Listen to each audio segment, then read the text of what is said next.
emergency measures in place. In case there will be El Nino rains or enhanced rains, we are prepared across the country to ensure that there will be no disruption to the administration of the exam. And down to the coast region, President William RUTO on Friday arrived in Voi, Taita Taveta County to preside over the official opening of the 60 million gemstone value addition center. The center will now start processing raw gemstones, thus boosting the mining industry.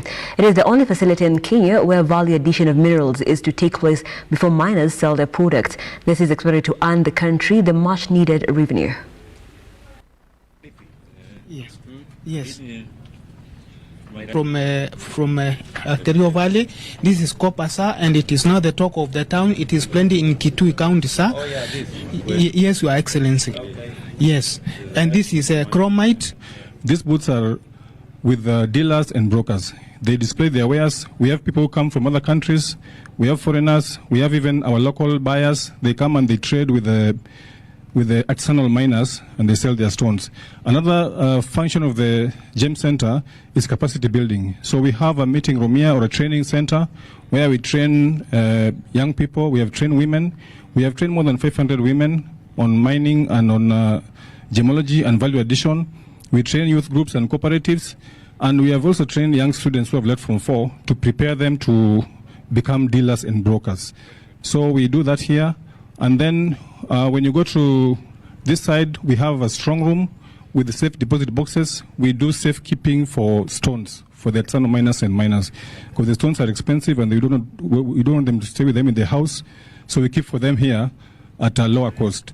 On the upper floor, we have a cafeteria, because we want the miners to do business in a good way.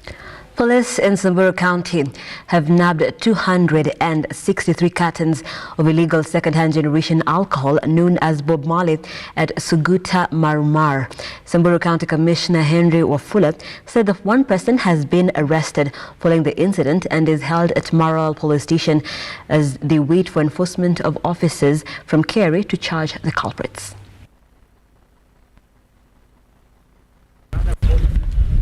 Wananchi wa Samburu, vile nimewaeleza, walitupasha habari vitengo vyetu vya usalama, wakatueleza kwamba kuna gari wanashuku ya kwamba imebeba pombe haramu.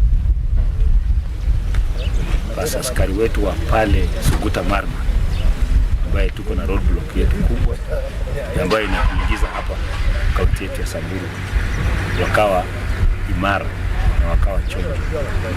Walipokuwa chonjo, wakafanya kile tunaita search magari yote ambayo yalikuwa yanapita, ndio wakapata hizi carton zaidi ya 200 ya pombe haramu, ile tunaita second generation alcohol.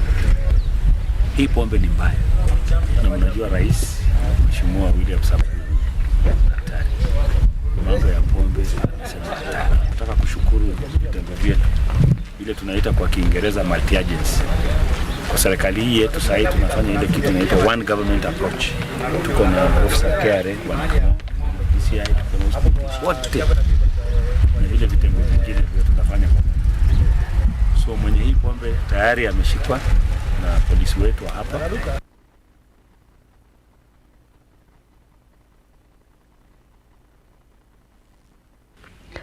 Now, the rise of mental health cases in the country has been linked to the ever-rising cost of living, with most cases being reported in Machakos sub-county, as most people have sunk into depression due to lack of employment.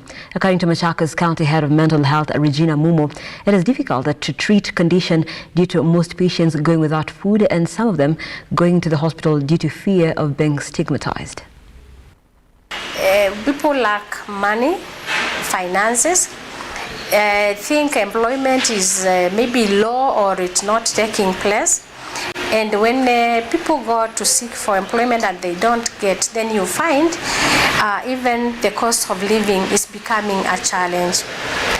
We hear our patients complain that they go without food even when they come to seek for treatment, and then they are given the medication.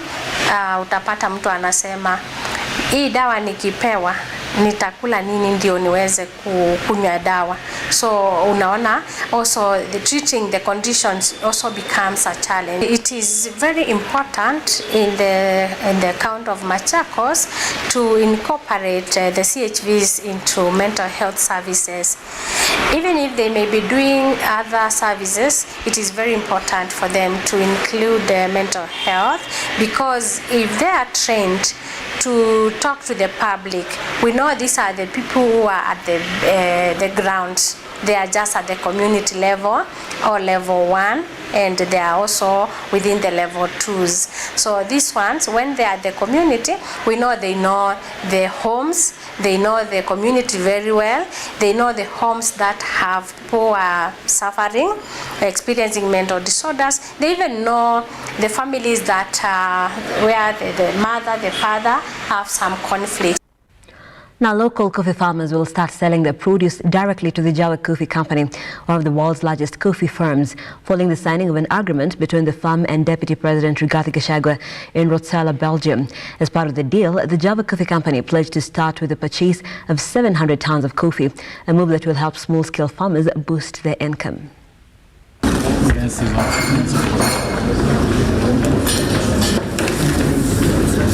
Kenyan coffee is undoubtedly the best quality coffee in the world, and we are here in Belgium to persuade you to partner with us and sample the best of Kenyan coffee.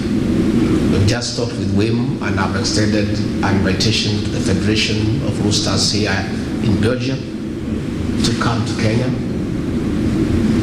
and visit our farms, engage with our farmers, majority of whom are women of Kenya, very hard-working women who are doing very well, producing the best quality coffee.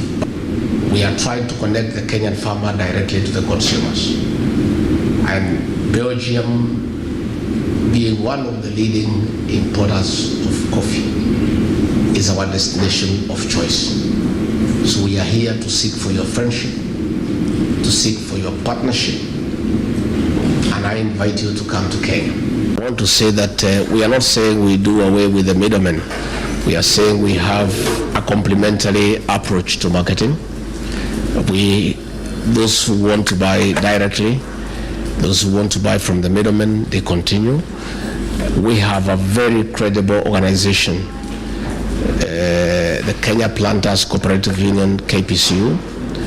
It is an organization that has been there for many years. It has very good capacity for milling, for storage.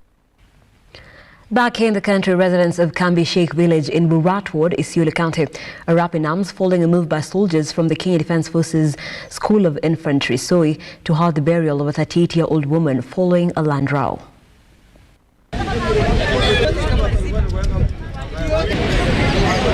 Wase imekuvia hapa na sisi tunamwambia ama wapi. Tunataka aliyese sisi pale tutaenda. Kwa sababu jeshi ni watoto yetu. Tunakubali kwa sababu hata kama hawaiko na linda hata sisi. Lakini kulinda sasa mahali sisi natoka na mambia dokeni. Mahali tunakaa dokeni. Watoto sasa iko nafanya mitihani. Na sisi wenyewe tunakaa baribari na mna hiyo tunasema sasa tutafanya nini? Nilikuwa na shida, mimi ndio nilikuwa nateswa na hii kaburi hii sababu hiyo mama alifariki kwa sababu alikuwa Muislamu. Nilijaribu kuzika nikakatashwa na jezi, na tulikuwa tumefika mahali ya kusika. Anasema hapa hata ile tumezika tutatoa. Sasa tunaomba Mheshimiwa Ndwale asa ajaribu uone kama area hii mtasaidika, kwa sababu wananchi wako na maofu mingi sana, wanachukua watahamishwa hii area. Sisi kama wale ambaye tulijenga serikali yako ya UDA tumeona aibu sana, na hiyo hatutakuficha, tutakwambia. Sisi tumeona aibu kama wale ambaye tuliamuka asubuhi tukiambia watu wakupigie kura. Sasa leo wakati ya Mheshimiwa Uhuru Kenyatta, wewe ulikuwa deputy. Hii maneno tulikuwa tunakwambia. Wakati hiyo haukuwa na uwezo. Leo wewe ndio umebeba, wewe ndio amiri jeshi mkuu. Wewe ndio kila kitu kusema kwa jeshi. Mheshimiwa Rais, mimi nimechaguliwa na chama ya UDA. Mheshimiwa Lookuptv amechaguliwa na chama ya UDA. Sisi wote kama wananchi, ile watu walikuwa wanasema aslas ndio hao wanahamishwa na jeshi leo. Na wewe Now, Belarus Medical Center is celebrating its one-year anniversary, having conducted more than 1,000 free successful cleft lip and palate surgeries. Speaking during the event, Dr. Kamau, the head of surgical department, said the institution has profoundly impacted thousands of lives through transformative surgeries and training programs. Commander, I work with the governor's office in Nairobi County. I just want to also congratulate Belarus Foundation for this amazing job that they are doing. We are amazed that a child who was born on the date that these doors were opened has just turned 1. And in 1 year, from the statistics we have, they have been able to attend up to about 7,000 surgeries. And I want to state that in Nairobi County, Governor Sakaja is focusing on transforming the healthcare system. And I want to congratulate Dr. Kamau together with his team, Dr. Khan, and the whole team of Belarus Medical Center for bringing a smile and hope to Kenyan children who are born with cleft lip and palate. At least we know for a fact that many parents in Kenya cannot afford the kind of money that would be needed to do this corrective surgery and to bring a smile to their faces. And we know the stigma that is attached to cleft lip and palate. Many people may even say it's witchcraft or it's something weird that is happening to the family. And in sports, Kcpe Bank Kenya men's lawn tennis, the team edged out Diamond Trust Bank to defend the tennis title in the Interbank sports competition organized by Kenya Institute of Bankers. The doubles pitting Robert Mburu and Peter Njuguna going against Eli Onyango and Alex from Diamond Trust Bank. So Kcpe triumphed 6-2 to claim the tennis title for the second consecutive year. Being defending champions, of course, there was so much pressure on us because when you're at the top, everybody just wants to beat you. So I think we can't. I mean, we are very, very grateful. We're just over the moon because we are the defending champions. We've retained the titles. We've beaten everybody in the tournament. But most importantly, I think we've had so much fun. So it can only get better even as we move forward. And that's what's trending at this hour. Let me quickly bring you up to speed with what you can be expecting at 7 p.m. and at 9 p.m. as we usher in the weekend. We'll be keeping up with the president, who is in Voi launching the Gemstone Addition Center, the very first of its kind here in the country, as well as the rehearsals of the national examinations. The Kcpe and the Kcpe, which are set to begin on Monday, and the rehearsals have been underway today, as well as the LSK Law Society of Kenya exposing fake lawyers. And as well, we'll be having a lot of sporting action packed up by our very own Robert Chacha and Cedric Oronje right there at 9 p.m. You don't want to miss that as you usher in the weekend. You want to ease into it. And today being a Friday, on the center stage this evening, I will be speaking to Holy Star, who is a young gospel musician.